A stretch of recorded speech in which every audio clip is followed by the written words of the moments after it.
अब हम देखेंगे क्रिटिकल एंगल के साथ TIR किस तरीके से टेक्स प्लेस करता है। ठीक है, देखिए देन सी, जब भी आपकी लाइट रे डेंसर मीडियम से, जिसका रिफ्रैक्टिव इंडेक्स हमने N1 लिया है, किसी रेयर मीडियम में एंटर करती है जिसका रिफ्रैक्टिव इंडेक्स हमने N2 लिया है, तो होता क्या है, किसी एक्यूट एंगल पर इंसिडेंट होता है लाइक दिस, और यहाँ पर हमने नॉर्मल डाला है, यहाँ पर इंटरफेस पर, that is always perpendicular to it. Then light ray होती क्या है, लाइट रे को जाना चाहिए लाइक दिस, बट वो अवे हटती है नॉर्मल से, तो ये हो गया आपका एंगल ऑफ इंसिडेंस, ये हो गया आपका एंगल ऑफ रिफ्रैक्शन, ये हो गया आपका नॉर्मल प्रोसेस। देन सी, इसी में अब अगर सी लाइट रे किस तरीके से जा रही है, सेम थिंग, डेंस से rare, okay, refractive index N1 and N2। ठीक है, तो इसमें अवे हटते हटते इतनी ज़्यादा अवे हट जाए अगर लाइट रे इंसिडेंट हुई हमारी लाइट रे, ठीक है, लेकिन नॉर्मल से अवे हटते हुए इतनी ज़्यादा अगर अवे हट जाए, ये हमारा नॉर्मल हो गया कि अवे हटते हटते ये इंटरफेस से पास हो जाए लाइक दिस, तो हमारी लाइट रे थी ये, और ये कहाँ से पास हो जाए, ये अगर पास हो रही है आपकी इंटरफेस से, तो इस तरीके से पास हो गई। Then in this case angle of refraction 90 हो जाता है,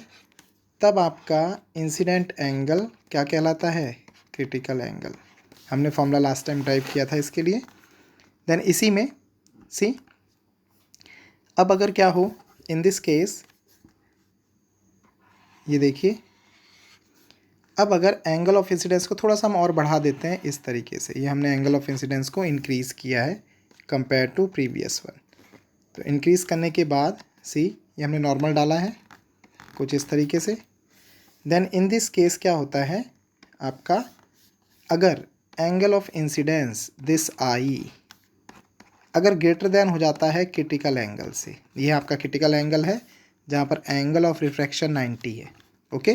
तो अगर angle of incidence becomes greater than the critical angle, तो लाइट रे जो कि कहाँ से कहाँ जा रही थी आपकी, डेंस से रेयर जाना था आपको, और फिनोमेना होना था रिफ्रैक्शन का, डेंस से रेयर जाना था और फिनोमेना होना था रिफ्रैक्शन का, but it reflected back in the same medium like this, इस तरीके से रिफ्लेक्ट बैक करती है। एंड इन दिस केस जो आपका एंगल ऑफ रिफ्रैक्शन होता है R, वो I के इक्वल हो जाता है। ठीक है, तो हमने लॉ पढ़े हैं रिफ्लेक्शन के, अगर angle of incidence angle of reflection के इक्वल हो जाए तो ये आपका लॉ हो गया रिफ्लेक्शन का,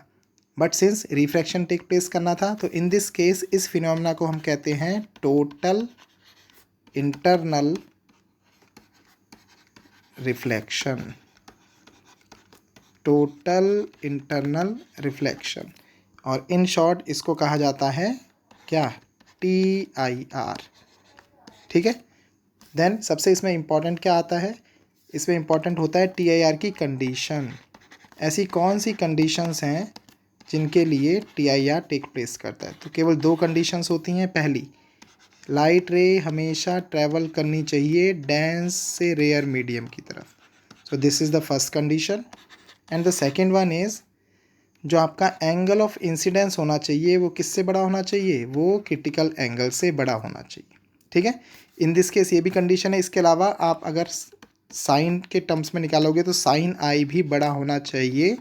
साइन IC से,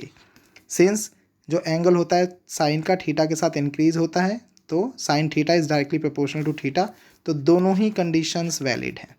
ठीक है, तो इस फिनोमेना को हम कहते हैं टोटल इंटरनल रिफ्लेक्शन। ओके बच्चों, थैंक यू।